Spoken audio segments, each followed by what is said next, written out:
ሰላም ቤተሰብ እንዴት ናችሁ? ደህና ናችሁ ወይ? የሄሉ ቤተሰቦች አለው። እኔ እግዚአብሔር የተመሰገነ ይሁን። ስራ፣ ጤና ሁሉ መልካም ነው። እንዴት ናችሁ ወይ? ያላችሁበት እግዚአብሔር ይጠብቃችሁ። የኔ ውዶች፣ የኔ ማሮች መልካም የስራ ቀን ይሆንላችሁ እያልኩኝ በትላንቱ ቪዲዮ ዙሪያ ማለት ነው ትንተናዬን ጀምራለሁ። እና እንዴት ናችሁ? የተከፋችሁ አይዟችሁ፣ በሄሉ የተጨነቃችሁና አያችሁ አይደለ ብዙ ነገር ጣጣ ይዞብን እንደመጣ እና ፈጣሪ አንድ ያርጋቸው። ይሄ መጨረሻ አይሆንም። ያው የሄሉን ጸባይም ታውቃላችሁ፣ ለመበቀል ባደረገችው ነገር እሱ ሁለት ስቴፕ አልሄደምና እስኬት ነው ለማለት እሷ ባደረገችው ነገር እሱ ይሄን ያክል እኔም አጥፍቻለሁ ጥፋትነት ስሜት ተሰምቶት ተቆጭቶት እንትን እያላት አይደለም፣ እያዋራት አይደለም። እና እኔ በዚህ ልክ እናንተን ሲያየው በቃ ያስመሰለ ነው መሰለኝ ብዬ አስባለሁ። ይቅርታ አድርጉልኝ። ግን ፍቅር በመሀላቸው ብኖርም ይህን ያክል እንደዚህ በጩኸት እንደዚህ በቃ በስሜት የሚያስደርስ ነገር የለም። እና ሄሉ ሲጀመር ሄሉን በደንብ ተጠንቅቆ ያውቃታል። እና ከኛ በላይ ሄሉን በደንብ ተጠንቅቆ ያውቃታል። እና ያው ድራማ እንደሆነ እሱን ለማበሳጨት ያደረገችው ነገር እንደሆነ በደንብ ያውቃል። የምር እያወቀ እያስመሰለ ነው እንጂ እዛ ላይ እንትና ራሱ ማናው ሊውል ራሱ እያለ ነበር፣ ከራ ራሱ እንደዛ እያለ ነበር። እና ሄሉ በደንብ ከኛ ይልቅ በደንብ አንተ ጎኗ ሆነ በጣም ታውቃታለህ ረጅም ጊዜ። እና መሸነፍ አትወድም። ይቅርታ ልብ አላት። እውነት ትወድሃለች፣ ታፈቅራለች። ግን በቃ አንተ እስኪ ትሄዳለህ የሚለው እንትን ያመጠችው ነገር ነው። አንተ ደግሞ ይሄን ነገር በቃ እያወቅ ውስጥ እያወቀ በቃ ማመን አልቻልክም። እና ፈጣሪ እግዚአብሔር ልቦናዬን ይመልስ ነው የሚለው። ማርያምን የምር በስሜት ነው በቃ ስሜታዊ ሆኔ ነው ፎቶ ምናምን ስትቀድ በጣም ነው የተናደድኩት የምር። እና ከሷ ይልቅ እኔ እንጃ የምር እኔ በጣም ነው የተናደድኩት። ለምን እንደዛ ታደርጋለህ እንዴ? ባለበት ለምን አይቀመጥም? እንደዚህ ስሜታዊ ሆኖ የሚያስጨረጭር ነገር እንዲህ የሚያበሳጭ ነገር የአንተ ጊዜ እንደዚህ እኮ አልሆነችም ሄሉ። ለምን አይገባህም አንተ? እና አንተ ስትጀምር እኮ ይቅርታ ራሱ ለዛ ላጠፋው ነገር ይቅርታ አለመጠየቅ ሳያንስ ይሄን ሁሉ ጥፋት አንተ ነህ። በአንተ ሰበብ ነው የሁሉ ነገር። ግን አንተ ጥፋተኛ አድርገሃት እየጮኩባት ነው ያለው። እና መፍትሄ ምንድን ነው? መጀመሪያ ላጠፋው ጥፋት ይቅርታ ጠይቅ ነው የሚለው ናቲ። የምር የምትወዳት የምታፈቅራት ከሆነ ማለት ነው። እና ይቅርታ ጠይቃት። መጀመሪያ አገባቡን ነው አንተ ያበላሸው። አንተ ጥፋት ለጥፋት እየደመርክ ነው የመጣው። እሷ ደግሞ አንተን ለመበቀል ያደረገችው ነገር ይሄ አእምሮ ራሱ ያውቃል። እና ሽማግሌ ደግሞ ሽማግሌ ቤተሰብ ፊት አዋረድሽ ምናምን፣ ከዚህ በላይ መዋረድ የለም ምናምን ብዙ ነገር አወርተሃል። እና ለዛ ደግሞ አንተ ራሴ ቤተሰቦችን ራሱ እንዴት በምን አይነት መንገድ ነው አንተ ያስረዳሃቸው? አንተን ራሴ ጥፋተኛ ማለት ነው። እሷ ጋር ያለውን ነገር በሙሉ ግልጽ አድርገህ ልቧን አሳመነ ተማምናችሁ ያለውን ነገር አስረዳተሃት መሄድ ነበረብኝ። እና አንተ ግን በራሴ አእምሮ ወሰነ በቃ በራሴ እንትን ተነሳሽነት ያን ነገር ከቤተሰቦቹ ጋር አውርተ የሆኑ በዚህ ልክ እውነት አልነበረም።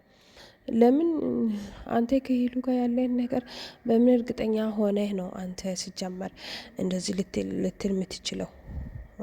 አውቀ ለእኛም እሷንም ድራማ እየተጫወትክ ካልሆነ በስተቀር ማለት ነው። የምር አንተ ቤተሰቦች የምታከብረው ከሆነ የምር አንተ በቁም ነገር ሄሉ የምትፈልጋት ከሆነ ለምንድን ነው ሄሉ ጋር ያለኝ ነገር አምነሃት አሳምነሃት ያለውን ነገር አስረድተሃት ፍቅራችሁን መቀጠል ያቃተ? እና ሽማግሌ እውነት ከሆነ እስኬት ሄደሃል እና ወይም ደግሞ እኛን ለመሸወድ ያደረግከው ነገር ነው ናትዬ። እና እኔ እንደዛ ነው የማስበው። ቤተሰብና እናንተ እንዴት አያችሁ ቪዲዮውን? ማለት አልገባኝም። እንዴት አንድ ሰው ለቤተሰብ ሁሉን ነገር አስረድቶ ላለማፈር እንኳን ያ እንግዲህ የሽማግሌ ቀን ተቆርጦ ምናምን አይደለ? በዚህ መሀል ላይ እኮ ብዙ ነገር እኮ ዋጋ ትከፍል ነበር። የምር የምትወዳት የምታፈቅራት ፍቅረኛ ራሴን አሳምነ ቤተሰቤን አሳምነ ከሆነ አንተ እንዴት በዚች በአጭር ነገር ውስጥ በአንድ ስቴፕ እንዴት አንተስ እንደዚህ አይነት ነገር ልትወስን ቻልክ? እኔ አልገባኝም። እና የገባችሁ አስረዱኝ፣ ለሱም አስረዱት እና እላለሁ። ጨዋታ ነው ያዘው ያለው እንጂ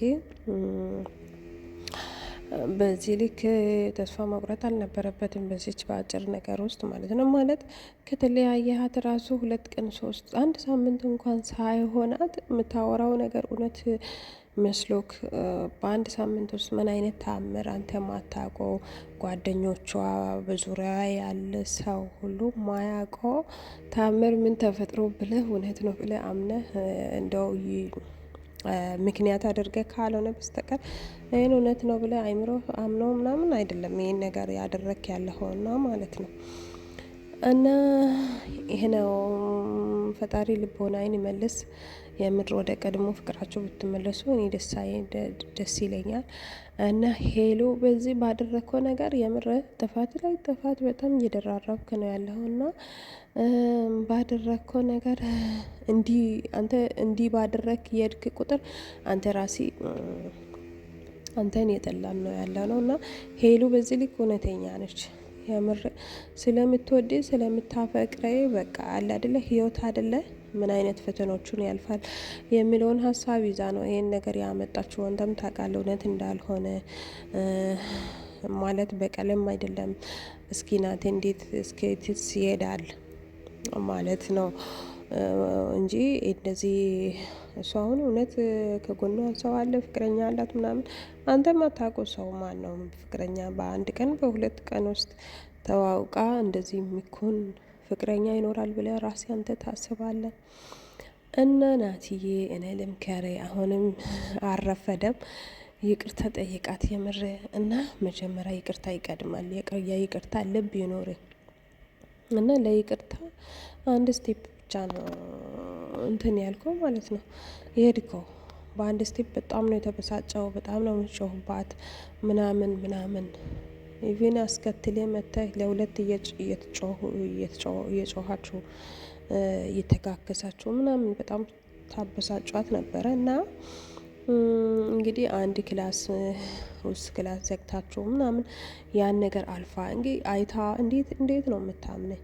ይሄን ነገር በደንብ በግልጽ አድርገህ አስረድተሃት የትዳር ጓደኛ ልታደርግ የምትፈልገው ከሆነ የሽማግሌ ምናምን ብለህ የምትቀበጣጥረው እውነት ከሆነ ማለት ነው። ግን አንተ ውሸት ድራማ ነው ያስከው ከኛ ጋርም ከሄሎ ጋርም እና መጀመሪያ ይቅርታ ብለህ ከልብ ይቅርታ ጠይቃት እላለሁ የኔ ወንድም። ባትለያዩ አንድ ብትሆኑ ደስ ይለኛል። እግዚአብሔር ሰላሙን ያወርድላችሁ። ይሄ መጨረሻ ይሆናል ብዬ አላስብም። እናንተ መጨረሻ ነው ብላችሁ እንትን ብትለው በስሜት ብትደመድሙ ይሄ መጨረሻ ነው ብዬ አላስብም። እና ፈጣሪ መጨረሻችሁን ያሳምር። እና ሄሉ ያንቺም ተረጋጊ። ተረጋግተሽ ነገሮችን መወሰን እንትን በይ እና ፈጣሪ ያረጋጋሽ። መድኃኒዓለም እግዚአብሔር አምላክ ሁሉን ነገሮችሽን ያስተካክል እና ልብሽ ንጹህ ነው፣ የዋህ ነሽ የምር እና ፈጣሪ ሁሉን ነገር እሱ ያስተካክልሽ። ማይሆነው ከሆነ አይሆንም። ከፈጣሪ ያልተሰጠስ እንጀራ ያልተሰጠ ትዳር ምንም አይጠቅምልሽ። የሚሆነውም ከሆነ እግዚአብሔር በዚሁ አይቋጭ። ፈጣሪ ይቀጥል። ፍቅራችሁን ያብዛላችሁ፣ ይመልስ ሰላማችሁን እላለሁ። ማይሆነውም ከሆነ ማይሆን ነው እና ፈጣሪ ማይሆነውም ከሆነ ከዙሪያሽ ያጥፋ እላለሁኝ። የኔ ውድ፣ የኔ ማር፣ የሁለታችሁንም ሰላም እግዚአብሔር ይጠብቃችሁ። እግዚአብሔር ሰላማችሁን ያብዛላችሁ ቤተሰቦች፣ እናንተም እግዚአብሔር ይጠብቃችሁ። የሁላችንን መጨረሻ ፈጣሪ ያሳምርልን የኔ ውዶች፣ የኔ ማሮች። የዛሬ ቪዲዮ ይሄን ይመስላል። በቀጣይ ቪዲዮ እስከምንገናኝ ላይክ፣ ሰብስክራይብ፣ ሼር እያደረጋችሁ እኔንም አበረታቱኝ። ደግሞ ሼር፣ ሰብስክራይብ፣ ላይክ በማድረግ እኔ የምታበረታቱኝ፣ ኮመንት በመስጠት እኔ የምታበረታቱኝ፣ ወዳችኋለሁ፣ አከብራችኋለሁ የምርና ይሄን ይመስላል የዛሬ ቪዲዮ። በቀጣይ ቪዲዮ ጸሎት አድርጎ በሰላም እንደምመጡ አልጠራጠርም። ጫወታው ይበቃል ብዬ አስባለሁ። ያው እንዲህ እኩል እስከሆኑ ድረስ እናቴ ተሸንፎ ይቅርታ ጠይቋት ምናምን ነገሮችን ያስተካክላል ብዬ አስባለሁ። በዚህ የሚቀጥል ነገር የለም እና አስመስለው ነው እስካሁን የቀጥል ያለው እና ፈጣሪ ሰላማቸውን ይመልስ እላችኋለሁ። ወዳችኋለሁ፣ አከብራችኋለሁ። ላይክ፣ ሼር፣ ሰብስክራይብ እያደረጋችሁ እኔንም አበረታቱኝ የኔ ውዶች። እወዳችኋለሁ።